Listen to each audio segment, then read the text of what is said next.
Flourish-Meant is sponsored by Access More.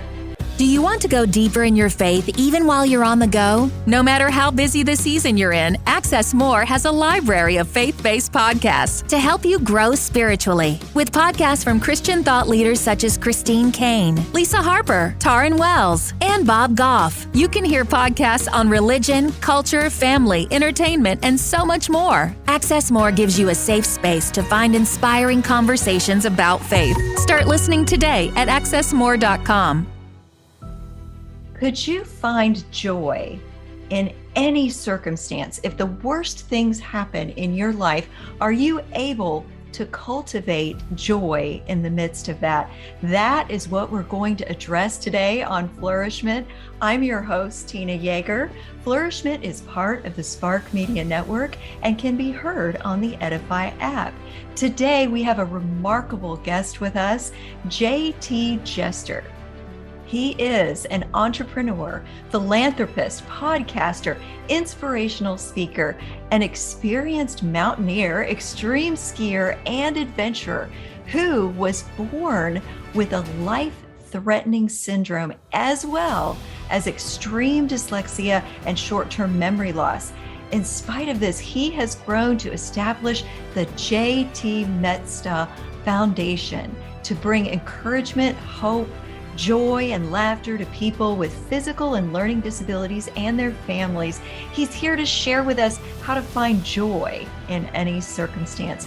Welcome, JT. I'm so honored to have you on the show and to really share your story with everyone who's listening so they can find inspiration and joy no matter where they are. Tina, thank you so much for having me. And I'm so excited to be here with you today and talk a little bit about story and how important and how true it is that we all have an amazing story to share, and our stories are continuously being written. So tell us a little bit about how your story evolved. Yeah. Were you always able to find joy? You went through tremendous amount of surgeries at a very young age. I'm sure that was painful, and there were times when you didn't experience joy. Talk to us about how you came from that place to learning to cultivate joy in every circumstance. Yeah. So Tina, I have a new book out, and it's called No Bad Days: How to Find Joy in Any Circumstance. And the title No Bad Days actually comes from one of those moments that you're talking about, in where I was in the hospital, and my dad came and leaned over my bed and said, JT, I'm sorry you're going through this. I'm sorry, that you're going through this pain and discomfort. And I turned to him, I said, Dad, it's okay. There's no bad days. There's only hard days, and we get through them. And that's sort of been a life motto of me and my family. And in this new book, it's so true that we are blessed every day to wake up and have the things that we have and the air around us to breathe.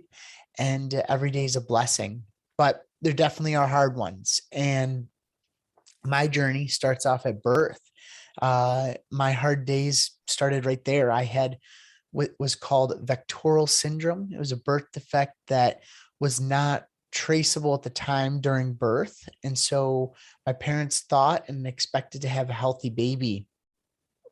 But from there, the journey just started. And the doctors took me into the NICU, and I'd spend the first 10 days of my life there. And they would discover that I had VACTERL syndrome. And this is a birth defect that affects your GI system, can affect your limbs, it can affect your heart, it can affect your kidneys, your spinal cord, and lots of different things. But for me, I was blessed. I only had a few of these things. And at first, these things were that were needed to be taken care of was the GI system. And so from my esophagus all the way down to my anus was non-functioning and did not work properly. So I had no motility from the top down. I had what they call tracheoesophageal fistulas. And these are endless pathways that do not attach to your stomach. And with that, you cannot eat, you cannot do things that we need to do. And so the doctors immediately repaired that. And then from there, I had what they call imperforated anus. So I couldn't go to the bathroom. So I had a colostomy bag on my stomach for the first few years of my life until those lower parts were able to be put back together. And then the colostomy was then reversed. And then I did a glorified enema for, well, the rest of my life now, to irrigate my system. But as the journey continued, those first early years of my life were very much so with the GI system and surgeries on that. And then we discovered more things coming about with that. And as I grew older, we continued to have, I've had about 16 surgeries since birth.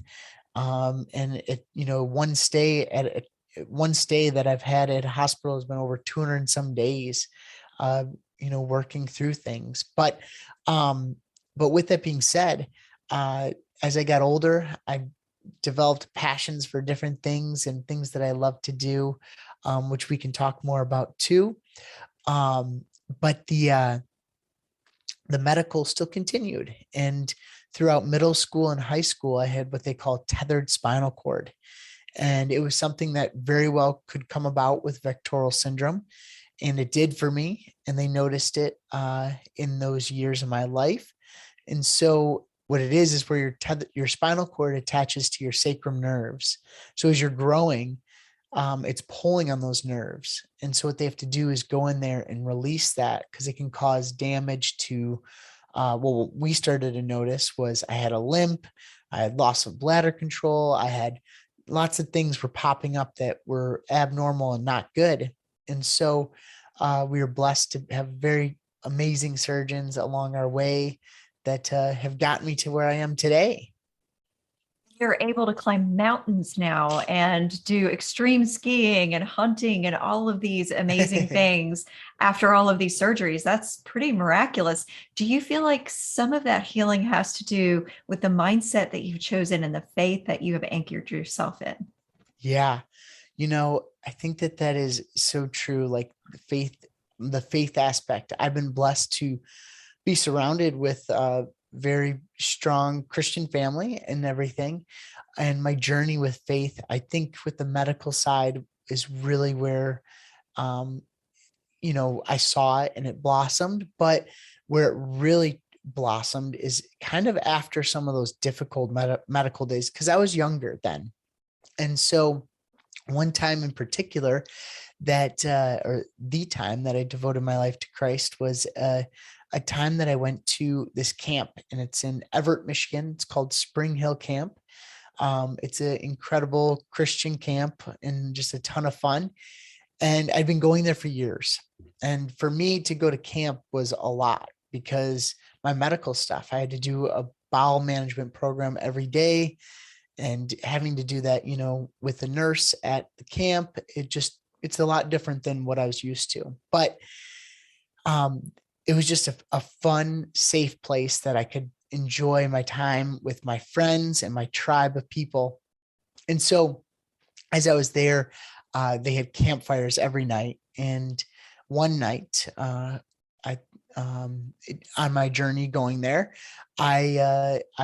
we had this campfire, and they said, whoever would like to stay and talk to the camp counselors or, pray or whatever you would like to do, stick around. And I did. And that was the night that I devoted my life to Christ. And it just, we all are so blessed to have those moments in our life where we have our people around us to support us and to drive us to do the things that we want to achieve and become. And so I always talk about how important it is to have your tribe, and who is your tribe, and where does it start from? It starts from the good Lord, and then your family, and then your friends, and it's so important. How old were you when you made that statement about there are no bad days, only hard days? Do you know how old you were when you said that? I think I was probably around, not 7 or 9, 7 or 8 years old, probably right in there. And I joke because that for a youngster to say that, I think it was the good Lord talking. Yeah. So that was But definitely a profound and impactful statement that just had to have had a huge percussive effect on everybody around you. yes, yes. And there's a few things that I think are so important in life, and it's obviously having a strong attitude, a good attitude, and a positive attitude, and then also putting a smile on every day. And that was something that I've been blessed with, and I just really enjoy is being able to share that smile with people. Well, I am absolutely awestruck at the positive attitude that the Lord has just beamed through you and is affecting everyone whose lives your life is touching. You would think that everyone is around you to take care of you, but instead, I believe that God has used you to really be a greater blessing to the people around you because of how inspiring your mindset and your tenacity and your perseverance has just really been to everyone that you've touched. When we come back from this next quick break, I want to get into some advice you might have for other people who may not experience that kind of mindset, how they can go from being focused on the negative to really centering themselves on God's truth and God's presence and God's power, and how to really have no bad days, no matter their circumstance. So let's take a quick break and we'll be right back. Meet the Christian who married faith with true crime, Lori Morrison. Lori is a person of faith, a private investigator, and the producer of the award-winning podcast, The Unlovely Truth, where faith and true crime intersect. Lori and I would like to invite you to join the True Crime Mission Fields program, a life-changing opportunity exclusively joining Christians who have married faith and true crime. Featuring Chaplain Lori Prather, the products within the True Crime Mission Fields program allow you to connect your passions and skills as Christians with practical service opportunities within the world of true crime. You will begin to serve people in difficult circumstances and have a greater impact in this world than you ever imagined possible. Access your free report, Meet the Christian Who Married Faith with True Crime, and receive up to 70% off of any collection when you use the link in the show notes. And we're back. We're here today on Flourish-Meant with JT Jester, and he is going to share with us how we can begin to have joy in any circumstance, no matter what. So for the person who is in a place where they're not able to really grasp joy, would you speak to that person's heart right now and tell them where they can start finding joy in their lives? Yeah. So, in the book, No Bad Days, I talk a lot about how we all have our own story that we're writing every day, and the good Lord's writing for us. And in that journey that we're on, we're going to have our ups and downs. I mean, not every day is going to be the best day, and we're going to have our hard days, and we're going to fall. And, when it comes to falling, we have to learn how to fall. And I learned this through a sort of the adventure side of things with my life that I've loved. I had a person in my life who his name's Lottie, and he has taught me everything I know about my love and passion for the outdoors and being in nature and being in God's country, as I call it. And so the first time I met Lottie, he was a ski coach of mine. And he said, JT, you've been skiing for several years, but I'm going to teach you how to fall. And so we're going up this chairlift, and we get to the top, and in my head, I'm like, why are we going to learn how to fall? Like, that seems counterintuitive to what we're doing here. So we get to the top and we ski over to the edge, and he goes, okay, JT, follow after me. And he falls to the left and he falls to the right, and he keeps popping back up, and he keeps doing it. And then he says, okay, now you try. And I do it to the left, to the right, and I'm figuring out how to get back up each time. And then I sit there and think about it. And I realize that, this activity of falling is also helping me get back up faster. And it's also teaching me how to prevent the fall next time. And that was so crucial in ski racing and in skiing. But it's not just in that sport that it's important. It's important in our everyday life. And being able to fall and get back up is so crucial. And in some ways that you can do that, and like you were saying, how do you strive to have that positive attitude, and knowing that you're going to fall, it's going to happen, but trying to have the best outlook on things, and also surrounding yourself with the people to help you get back up. The tribe of people. I talk about how crucial our tribe is, and having that solid foundation of people around us that are going to be there for us in the most challenging times, but also going to be there for us in the good times. And it's someone that you can lean on, someone you can trust, and someone that, will be able to be there for you. And being able to open up to someone allows them to open up to you, because they trust you as well, that you're sharing that information with them. And with both of you in trusting each other and doing that, you can help each other so much, and learn so much too along the way. I love those bits of advice. It's so important for everyone to have the right kind of people around you that you can trust, that are going to help you lift yourself up after you fall. And I also love that you're telling us to expect to fall, not to try to live life in fear of if you might fall. Just expect to fall and know that you can get up after that fall, because you have God and you have the people around you that are going to help you get up. I think we spend so much of our time and our energy and our thoughts on being afraid of preventing anything from happening. Do you feel that that was something that was a benefit to you, that you didn't have people that sheltered you the way that many people with kids with special needs or medical issues would shelter their children and make sure nothing happened to them? You were allowed to go to camp. You were able to get out there in the outdoors. And, Totally. and those are some things that most people don't let their kids do, especially if they're deemed medically at risk. Well, one thing I have to say about that is, being a patient is one thing, but being the caregiver is typically the hardest position. And so I give great thanks to the medical staff, but especially my parents. But my parents especially, they wanted me to live life as normal as possible. And they allowed me to do that.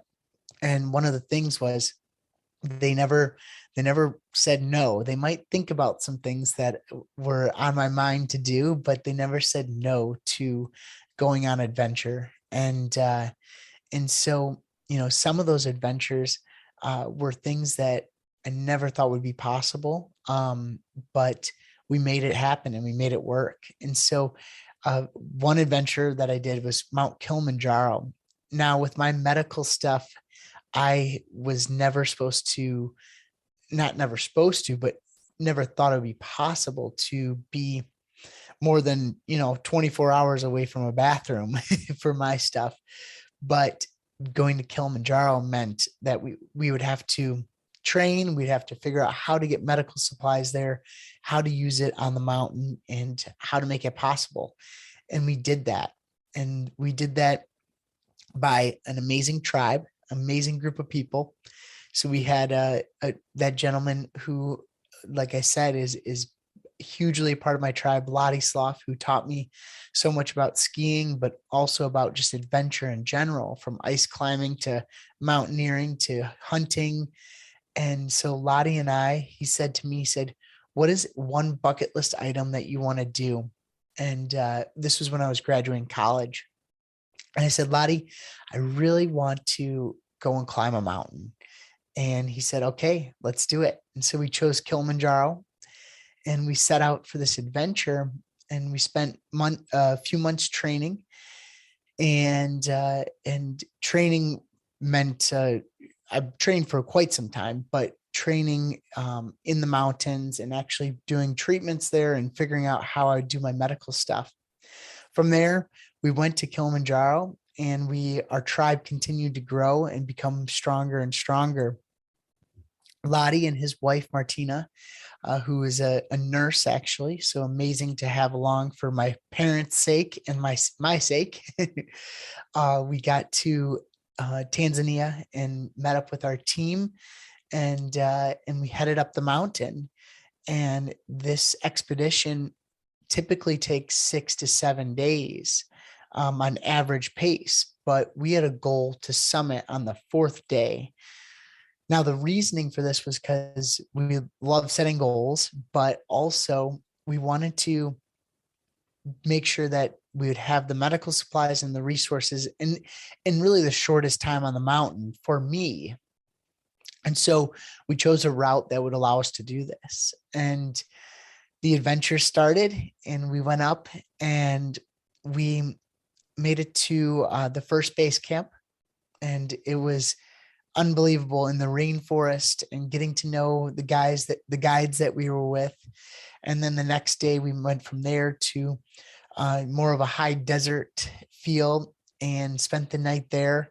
And then after that, we'd be going to our last base camp for the night, or for the expedition. Upon this morning, waking up and hiking, we got to a point where we would reach an elevation much higher than I had ever been.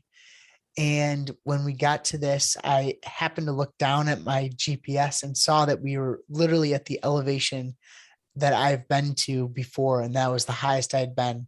So it was really cool. And from there, we continued on, and we made it to our base camp that night at 16,000 feet. And I performed my medical procedure, and it didn't go as planned. This is, a treatment that is supposed to clean out my system, and it didn't work the way it needs to. So went to bed and just hoped for the best, and woke up feeling much better. And I was like, okay, this is all good. Well, we set out for the expedition to make it to the summit. And on our way up, we got to a point where we came across glaciers, and they weren't supposed to be there this time of year. But we got across this glacier section using tools that we had. And when we got across it, our guide Simon said to us, he said, guys, there's no turning around anymore. And he said, we can't turn around. We have to make it to the summit. And it was because of the ice, as well as the terrain that we were on. Well, we continued on, and I ended up getting sick along this journey. About 45 minutes later, I got what I call a hot stomach. And this hot stomach, I know what's going to happen with it. And unfortunately, it turns into altitude sickness because of where we were. And the rest continued on, or the rest of the sickness continued on.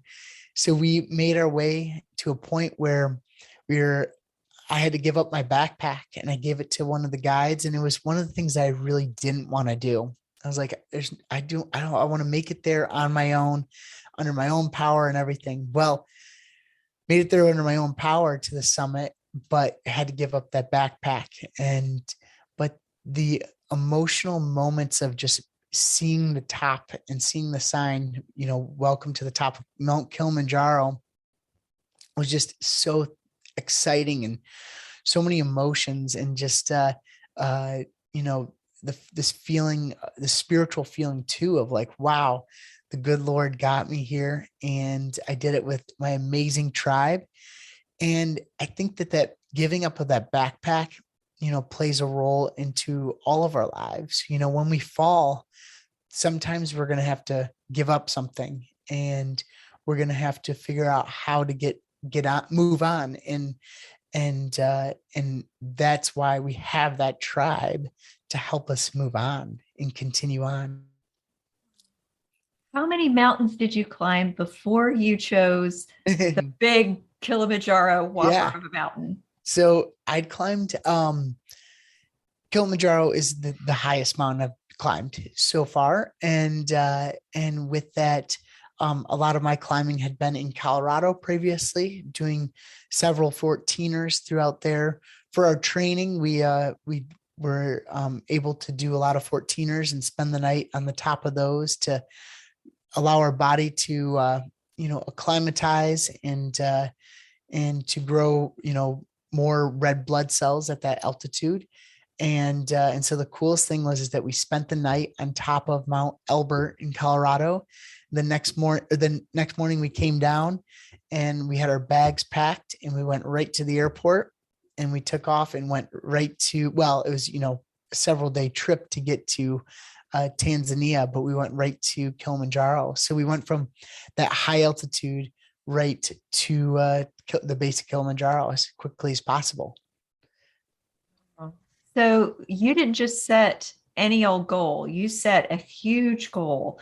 Do you feel like goals are important and the size of the goals are important toward keeping your hope and your joy always before you? Yeah. I think, setting goals, is something you can do every day. I set a goal for, just trying to get out there and do some sort of exercise or movement or walk or whatever. And I'm a big proponent of writing things down and putting it down and checking it off, like the bucket list idea. And that's how I love to accomplish things, is being able to see it. And I think that, we all can set our own goals and whatever those might be.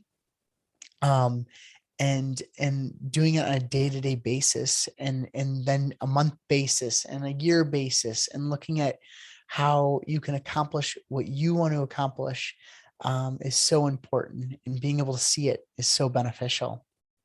Having that tribe that's willing to train with you and mentor you to get to those goals is also super important. You keep saying Yeah. that, but I don't think you can say Yeah. that enough. That's just amazing. You had the whole medical team had to also train for mountain climbing. Yes. And so we, the medical side, but having your tribe is so important to help you write the story you want, and as my grandma always says, show me your friends and I'll tell you who you are. And I think that is so powerful, because the people you surround yourself with, they better be stronger, faster, smarter, and all the above, because that's what's going to allow you to grow and strengthen in the areas that you want to be strengthened in, and who you want to become. And that tribe's where it starts, and knowing that you're going to fall, and also knowing that it's so important to share your story, because we all have a story to share. And by sharing it, you can help so many lives and so many individuals within your life and outside of your life too. You did this with intentionality. You just didn't expect these wonderful people to just drop into your path. You sought out the kind of people that you knew you needed. Uh-huh. Yeah. I think that that's something that I was just having a conversation with a friend about this recently, and we were saying how it's, so important to look at who you are surrounding yourself with. And if there is a person in your life that shouldn't be in your life, then, you need to figure out a way to kindly, move on and find those people that will help you structure your life. And I found that within my faith journey, having just strong and much smarter people than me in that area to be able to push me and uplift me and teach me. But the physical area too, from the medical side, of course, the doctors, right? But the physical area too, having, ski coach, ski friends that are extraordinary, and mountaineer people that have been in my life to be able to push me and to continue to grow. And I think that's what we're here to do, is just continue to grow and be, strong, Christians, and share, how the Lord's played a part in our lives. And that's through our storytelling. Your story shares with everyone around you how you don't have to simply look at what's happened to you or the obstacles that are in your way, but you're looking at this as a problem solver, as how do I surmount this and find greater joy because I have overcome these things, because of the people that I'm seeking out to help me through these things. And how can I be inspiring throughout all of this? And I love that that is that intentional part of your story rather than just being willing to let life happen to you. And well, thank you. Yes. And we're all going to have our ups and downs. And in the book, No Bad Days, it shares so many individual stories and how they have gotten through those adversities in life. And, one of my favorite stories in the book, they're all amazing, but is this individual who um, it's she actually played a role into our lives. And when I was born, it was a letter that was given to my parents that she had written, and it was from the nurses, and it read, "A trip to Holland." And it's a story of this lady who happens to be a Sesame Street writer, but she writes this story of this trip to Holland. And she gets on a plane and she's getting all excited for this trip. She's packing her bag, she's getting her itinerary, and she's getting her things that where she's going to go. And she's actually planning a trip to Italy. And she has so excited. Everyone's talking about this amazing trip to Italy. Well, she takes off and she gets going and she lands. And when she lands, the flight attendant gets on and says, "Welcome to Holland." And she's flustered and all upset and nervous. And she didn't have the right itinerary. She didn't have the right clothes. She didn't have the right language understood. She didn't have any of the stuff that comes along with traveling to Holland. So she gets off the plane and she starts to have to piecemeal things together. She's getting itinerary. She's getting, new clothes, new locations to go see, and all this. And as she's doing it, she's starting to realize, wow, this place is beautiful. It has a lot to offer. And she continues to enjoy it and grow in her enjoyment and love for the country. Well, she gets back on that plane and flies home.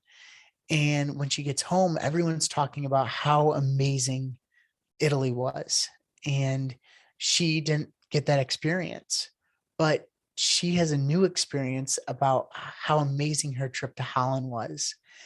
And the moral of the story is this Sesame Street writer was born with a child with Down syndrome. And she didn't expect that. She expected a healthy baby at the time, in that sense. And as their journey continued, she was told different things, that he would not amount to this, achieve this. Well, she set out to make that all possible, and with him, and he did it, and he achieved so much. And it just shows that how much love and passion that she had for him. And the reflection is this story of a trip to Holland. And I think it's just so beautiful that, we all are going to have these different stories and these different things, that you and I have our own challenges that we've been through, and we might not be able to relate to one another, but we definitely have some understanding of what a challenge is, and can kind of look at that trip to Holland and understand, well, my trip's beautiful too, just in a different way. That's so much. How can people follow you and support your ministry and foundation and get a copy of this amazing book with all the stories that you have to share in it? Yeah, so No Bad Days is available anywhere books are sold. And jtjester.com is where you can get attached to all my different outlets for my foundation and other things. And then JT Jester Speaks is for all social media, and the best way to follow along the journey and what we're doing with the foundation and the book and all the above is through JT Jester Speaks through Instagram and other social medias. And your podcast is available there as well? Correct, it is, and it is on YouTube, JT Jester Speaks. Fantastic. I hope that all of you listening or watching enjoyed this conversation with JT Jester and will get a copy of his amazing book, No Bad Days, and follow him in all the places that he listed. And of course, I also hope that you come back for the next episode. Flourish-Meant is part of the Spark Media Network and can be found on the Edify app.